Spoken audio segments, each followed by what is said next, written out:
నమస్కారం. పవన్ కళ్యాణ్ గారు, లోకేష్ గారు, మీరు మహిళలకు న్యాయం చేస్తారని తెలిసి నాకు న్యాయం చేస్తారని వీడియో చేస్తున్నాను. నా పేరు గరిమెళ్ళ సత్యనాగకుమారి. మాది గన్నవరం. నా భర్త 2001లో కార్ యాక్సిడెంట్లో చనిపోయారు. పెద్ద బిజినెస్లు చేసేవారు. అన్ని వ్యసనాలు ఉన్నాయి. చాలా అప్పులు చేశారు. నా కొడుకు గరిమెళ్ళ వెంకట ఫణీందర్ చౌదరి మైనరు. అప్పులకి ఆస్తులకి బాధ్యత నేను తీసుకున్నాను. కార్ యాక్సిడెంట్ డబ్బులతో నా పేరున డిపాజిటు నగలు తాకట్టు పెట్టి లండను ఎంఎస్కి పంపించాను. పెళ్లి చేసుకున్నాడు. తండ్రి చేసిన అప్పు 29 లక్షలు తీర్చాల్సి వస్తుందని అమెరికా పారిపోయాడు 2010లో. నేను 2008లో మానవ హక్కుల కమిషన్కి వెళ్ళాను. నా భర్త చేసిన అప్పు 29 లక్షలు తీర్చలేనని, నా భర్త వారసత్వ ఆస్తి ఇస్తే అప్పులు తీర్చుకుంటానని వెళ్ళాను. గన్నవరం పోలీస్ స్టేషన్లో కేసు పెట్టాను. మహిళని 29 లక్షల అప్పు ఎలా తీర్చగలనని సిపి సీతారామాంజనేయుల గారిని కూడా కలిశాను న్యాయం చేయమని. నా వియ్యంకుడు ఆళ్ళ సుబ్బారావు డబ్బు రాజకీయ పలుకుబడితో నాకు న్యాయం జరగలేదు. అప్పుల వాళ్ళు నా తల్లిదండ్రులు నాకు పసుపు కుంకుమల నిమిత్తం ఇచ్చిన ఇంటిపైకి 3 జప్తు నోటీసులు ఇచ్చారు. లాయరు నా వియ్యంకుడు సలహాతో 4 పెద్ద మనుషుల సమక్షంలో నా కోడలు ఆడదీప్తి పేరు మీద ఇల్లు రాశాను. అప్పులు వాళ్ళ బాధ పడలేక ఊరు వదలాల్సి వచ్చింది. నా వియ్యంకుడు ఆళ్ళ సుబ్బారావు ఇల్లు శుభ్రం చేస్తానని చెప్పి తాళాలు తీసుకొని ఫర్నిచర్ అమ్మేసి ఇల్లు 10,000కి అద్దెకిచ్చేశాడు నాకు తెలియకుండా. పెద్ద మనుషులతో చెప్పించిన నన్ను ఊళ్ళో రానియకుండా చేశాడు మా వియ్యంకుడు. గన్నవరం పోలీస్ స్టేషన్లో కేసు పెట్టాను. సీనియర్ సిటిజన్ యాక్ట్ ప్రకారం తల్లిదండ్రుల ఆస్తి తీసుకుని మోసం చేస్తే కఠిన శిక్షలు ఉన్నాయని, నా కొడుకు నన్ను మోసం చేసి తండ్రి అప్పు తీర్చకుండా అమెరికా పారిపోయాడని, నా కొడుకుకి సిఐ గారికి డీల్ కుదిరింది. నేను డిఎస్పి గారిని, ఏసీపీ గారిని, సిపి గారిని, డీజీపీ గారిని కలిసి సిఐకి డబ్బు ఎలా ముట్టిందో రికార్డ్ చేసిన సీడీ తీసుకెళ్ళి సిఐ మీద చర్యలు తీసుకుని నాకు న్యాయం చేయమని కోరాను. సిఐ గారికి ఎలా డబ్బులు ముట్టినాయో ప్రూఫ్ సీడీ. సిఐ గారికి ఎవరి ద్వారా డబ్బులు ముట్టినాయో ప్రూఫ్లతో కలిశాను డీజీపీ సార్ని. సిఐ గారిని నా కొడుకు ఒప్పుకోకపోతే కేసు ఫైల్ చేసి ఆర్డీఓ కోర్టులో వేయమన్నాను. నూజివీడు ఆర్డీఓ స్వప్న తిలకర్ గారిని కలిసి నా కొడుకు ఆస్తి డబ్బు తీసుకుని నన్ను మోసం చేస్తాడని, తండ్రి చేసిన అప్పులు తీర్చకుండా అమెరికా పారిపోయాడు, నాకు ఆరోగ్యం బాగోటం లేదు, నన్ను మంచి ఓల్డేజ్ హోమ్లో జాయిన్ చేసి నా మంచి చెడు చూసి నన్ను మోసం చేసి తీసుకున్న నా ఇల్లు నాకు ఇప్పించమని, నా డబ్బు ఇప్పించమని అప్పీల్ చేసుకున్నాను. ఆర్డీఓ గారు నా కొడుక్కి ఇండియన్ అమెరికన్ ఎంబసీలకి నాకు నోటీసులు పంపించాలని చెప్పి ఫేక్ నోటీసులు పంపించేవారు. నేను అది ఎప్పటికప్పుడు కలెక్టర్ గారికి అప్పీల్ చేసుకుంటానే ఉన్నాను. ఆర్డీఓ గారు ఏం చేస్తుందని 12/7/2019 వాయిదాకి రమ్మని వెళ్తే నేను చెప్పింది వినలేదు, చూపించింది చూడలేదు. అదేమంటే ఇల్లు అమ్మేశావు అన్నారు. సార్ ఇల్లు ఎలా అమ్ముతాను, ఇలా రాశాను, మీరు గన్నవరంలో ఎంక్వైరీ చేసి నాకు న్యాయం చేయండి, ఇగో ప్రూఫ్లను చూపించాను, నన్ను కలెక్టర్ గారికి అప్పీల్ చేస్తున్నానన్న కోపంతో నన్ను అసభ్య పదజాలంతో దూషించారు ఆర్డీఓ గారు. నూజివీడు సీనియర్ సిటిజన్ ప్రెసిడెంట్ గారిని కలిసి నూజివీడు ఆర్డీఓ గారు నన్ను కేకలేసింది, నన్ను ఇబ్బంది పెట్టింది చెప్పాను. అమ్మ మీరు అలా ఆయన అనకూడదు, మీరు కేసు పెట్టండి అన్నారు. ఎస్పీ గారిని కలిసి సీసీ ఫుటేజులు చూసి న్యాయం చేయమన్నందుకు నన్ను కేకలేశారని, అసభ్య పదాలతో దూషించారని ఆర్డీఓ గారు స్వప్న దినకర్ మీద చర్యలు తీసుకోమని కేసు ఫైల్ చేశాను. ఆర్డీఓ గారి మీద సీఎంఓలో కూడా కంప్లైంట్ చేశాను. ఎలాంటి చర్యలు తీసుకున్నారో తెలపమని కోరాను. సిఐ మీద ఆర్డీఓ మీద ఎలాంటి చర్యలు తీసుకోలేదు. నేను సీఎంఓలో ఆత్మహత్య ప్రయత్నం కూడా చేశాను. ఆర్డీఓ గారు నేను లేకుండా తీర్పు చెప్పి తీర్పు కాపీ పోస్ట్లో పంపించారు నాకు. నేను కలెక్టర్ గారికి అప్పీల్ చేశాను. సార్ నేను లేకుండా తీర్పు చెప్పారు ఆర్డీఓ గారు, అసభ్య పదాలతో దూషించారు, దయచేసి మీరు అన్ని పరిశీలనలు చేసి నాకు న్యాయం చేయమని కలెక్టర్ గారిని కోరాను. ఆర్డీఓ తీర్పును నేను ఆమోదించలేదు. నాకు మీరు తీర్పు ఇచ్చే లోపల నాకు జరుగుబాటు లేదు, నాకు ఖర్చులకి ఇప్పించమని కోరితే 12,000 ఇస్తున్నారు. కలెక్టర్ గారి దగ్గర మొదటి వాయిదాలో నేను నాకు జరిగిన అన్యాయం, నా భర్త చేసిన అప్పులు, నేను మానవ హక్కుల కమిషన్కి 2008లో వెళ్ళినది, గన్నవరం కోర్టు సివిల్ కోర్టులో డీవీసీ కేసు ప్రూఫ్లతో సహా వివరించాను. నేను 2008లో మానవ హక్కుల కమిషన్కి వెళ్ళాను. నా భర్త చేసిన అప్పులు 29 లక్షలు ఉన్నాయని, నా భర్త వారసత్వ ఆస్తి ఇస్తే నేను అప్పులు తీర్చుకుంటానని న్యాయం చేయమని హెచ్ఆర్సి జడ్జి సారు మా మామగారి మీద గన్నవరం కోర్టులో డీవీసీ ఫైల్ చేశారు. మానవ హక్కుల కమిషన్కి వెళ్ళిన ప్రూఫ్, ఇంటి దస్తావేజుల్లో 2008 పూర్వపు అప్పుల నిమిత్తం అమ్మినట్టు చూపించారు వాళ్ళు. గన్నవరం కోర్టులో డీవీసీ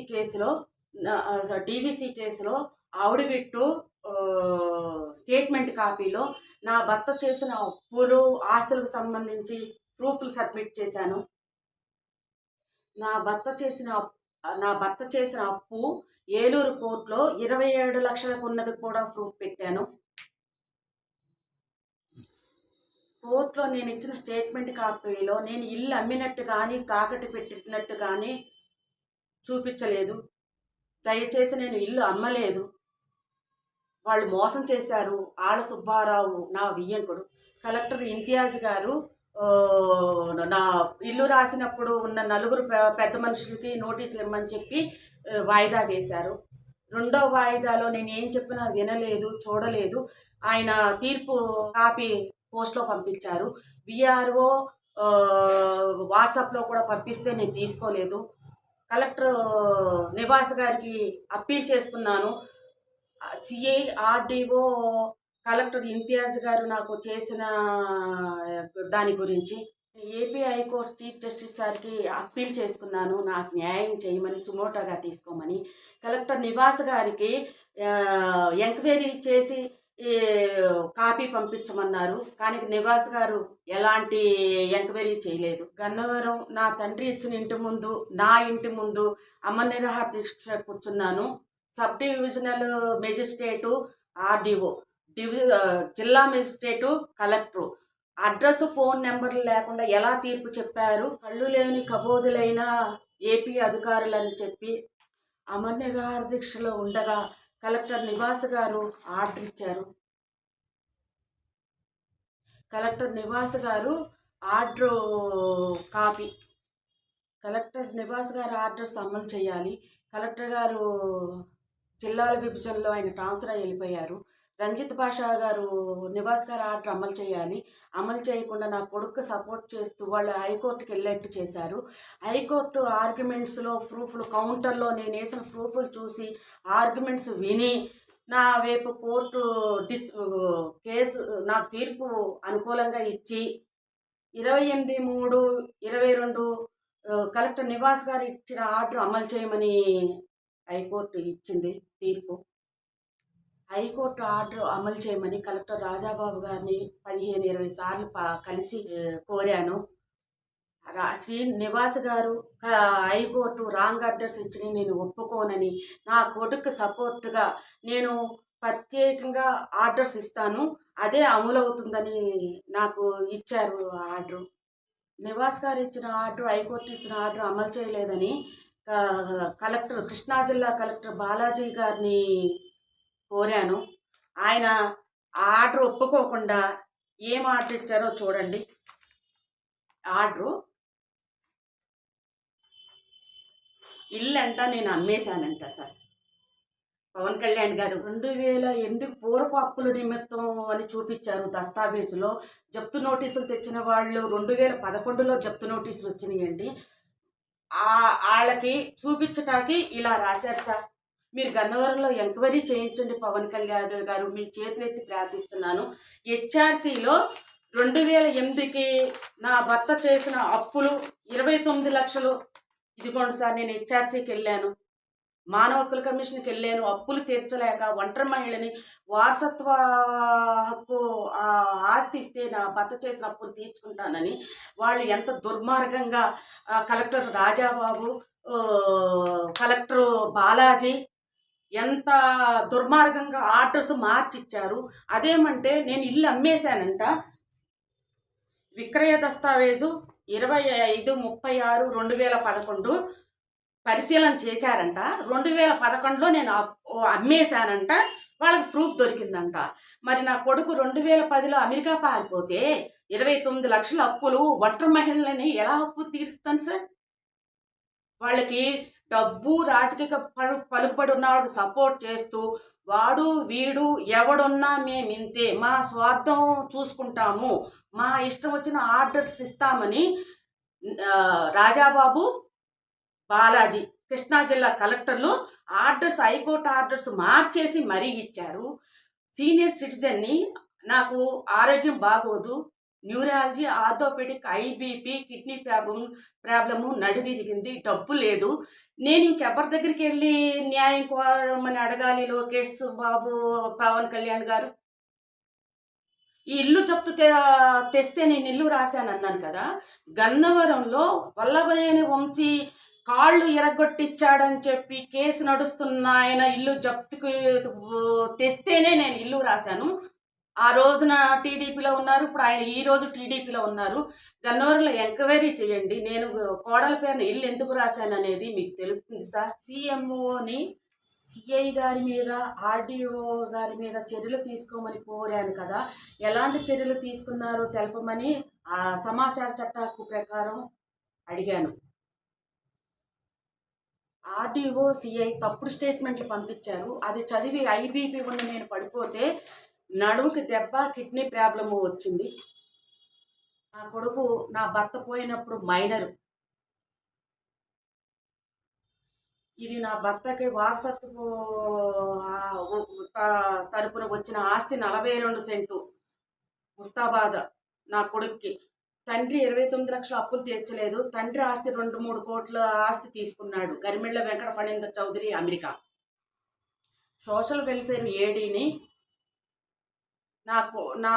నా కొడుకు గరిమెళ్ళ వెంకట ఫణీందర్ చౌదరికి ఎప్పుడు నోటీసులు ఇచ్చారు, కేసులు పెట్టారు, ఏ డేటుల్లో తెలపవలసిందిగా సమాచార చట్టకు ప్రకారం కోరిన ఆర్డీఓ నేను లేకుండా తీర్పు చెప్పారని కలెక్టర్ గారికి అప్పీల్ చేసుకుని, కలెక్టర్ గారు తీర్పు చెప్పే లోపల నాకు జరుగుబాటు లేక ఇబ్బందులు పడుతున్నాను, జబ్బు మనిషి అని చెప్పి ఖర్చులకి ఇప్పించమని అడిగాను. కలెక్టర్ గారు నాకు 12,000 ఇచ్చారని చెప్పి, ఇంతియాజ్ గారి 2వ వాయిదాకి ముందు ఏడి రామ్కుమారు మా అన్నయ్యకి ఫోన్ చేసి మా అబ్బాయి అడ్రస్సు, ఫోన్ నెంబరు అడిగారు. మరి తీర్పులు ఎలా ఇచ్చారండి? కలెక్టర్ గారు అడ్రస్, ఫోన్ నెంబర్ లేకుండా, నోటీసులు ఇవ్వకుండా, కేసులు పెట్టకుండా తీర్పులు ఇచ్చారన్న దానికి ఇది ఒక ఉదాహరణ. సీనియర్ సివిల్ జడ్జి మురళీమోహన్ గారు తల్లిదండ్రులని మాయమాటలు చెప్పి ఆస్తి రాయించుకుంటే కఠిన శిక్షలే కాకుండా ఆస్తి తిరిగి పొందవచ్చునన్న కాపీ. కలెక్టర్ గారు, నీ కొడుకు అమెరికన్ సిటిజన్, మేము ఏమి యాక్షన్ తీసుకోలేమని చెప్పారు. ఇదిగోండి నా కొడుకు Indian Aadhaar number, pan number, water slip.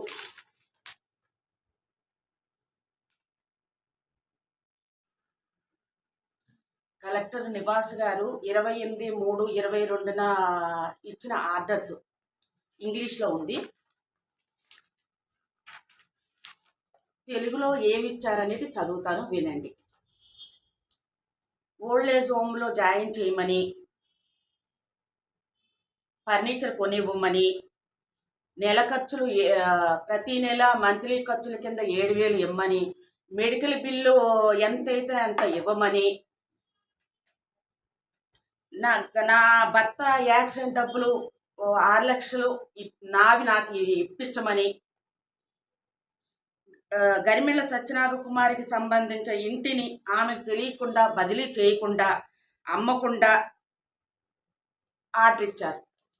చూడకపోతే రిజిస్ట్రేషన్ రద్దు చేసి 25/36/2011 రిజిస్ట్రేషన్ నెంబరు రద్దు చేసి నాకు అప్పచెప్పమని నివాస్ గారు ఆర్డర్ ఇచ్చారు. ఏపీ హైకోర్టు 12/7/23న నాకు అనుకూలంగా తీర్పిచ్చి 28/3/22 నివాస్ గారు ఇచ్చిన ఆర్డర్ అమలు చేయమంది. నేను రాజాబాబు గారిని మిమ్మల్ని మీ అప్పీల్ చేసుకున్నాను. ఈ రోజు వరకు నాకు అమలు చేయలేదు. అనారోగ్యంతో ఉన్న మనిషిని ఇబ్బందులు పడుతున్నాను మీ చుట్టూ తిరగలేక. 24వ సంవత్సరం వచ్చింది సార్. కృష్ణా జిల్లా కలెక్టర్ సార్, ఇల్లు 23/36/2011 దస్తావేజులు పరిశీలించి నేను ఇల్లు అమ్మేశానని మీరు ఎలా చెప్తారు సార్? ఏ ఆధారంతో 29 లక్షల అప్పులు తీర్చకుండా అమెరికా పారిపోతే నేను ఎక్కడ తెచ్చి అప్పులు తీర్చుతాను సార్? ఆ దస్తావేజులో మీరు పరిశీలించలేదు, కానీ 2008 పూర్వపు అప్పులని రాసుంది. అది కాస్త పరిశీలించి నాకు అనుకూలంగా తీర్పు ఇవ్వండి సార్. మీలాంటి వాళ్ళు సీనియర్ సిటిజన్లకి న్యాయం చేయాలి, కానీ మీకు నచ్చిన వాళ్ళకి సపోర్ట్ చేస్తూ నాలాంటి వాళ్ళకి అన్యాయం చేయడానికి కాదు సార్. అప్పులేట్ ట్రిబ్యునల్ చైర్మన్గా మీరు ఉంది. దయచేసి నాకు న్యాయం చేయండి. కృష్ణా జిల్లా కలెక్టర్ బాలాజీ సార్. పవన్ కళ్యాణ్ గారు, నేను అన్ని ప్రూఫ్లు చూపించబట్టే హైకోర్టులో నాకు అనుకూలంగా తీర్పు వచ్చింది. కానీ ఈ కలెక్టర్లకి డబ్బు, రాజకీయ పలుకుబడి నా కొడుక్కి సపోర్ట్ చేయడంతో ఆర్డర్లు మార్చి ఇచ్చి ఇల్లు అమ్మేశానని ప్రూఫ్లు ఉన్నాయి అంటున్నారు. మరి హైకోర్టులో ఇవే ప్రూఫ్లు చూపించాను, నాకు అనుకూలంగా తీర్పు వచ్చింది. కలెక్టర్లు వాడు వీడు ఎవడైనా మేమింతే, మా స్వార్థమే చూసుకుంటాము, న్యాయం చేయమని నా కేసు విషయంలో రుజువైంది సార్. దయచేసి పవన్ కళ్యాణ్ గారు, లోకేష్ గారు నాకు న్యాయం చేయండి. మిమ్మల్ని వేడుకుంటున్నాను, దయచేసి నాకు సపోర్ట్ చేయండి సార్.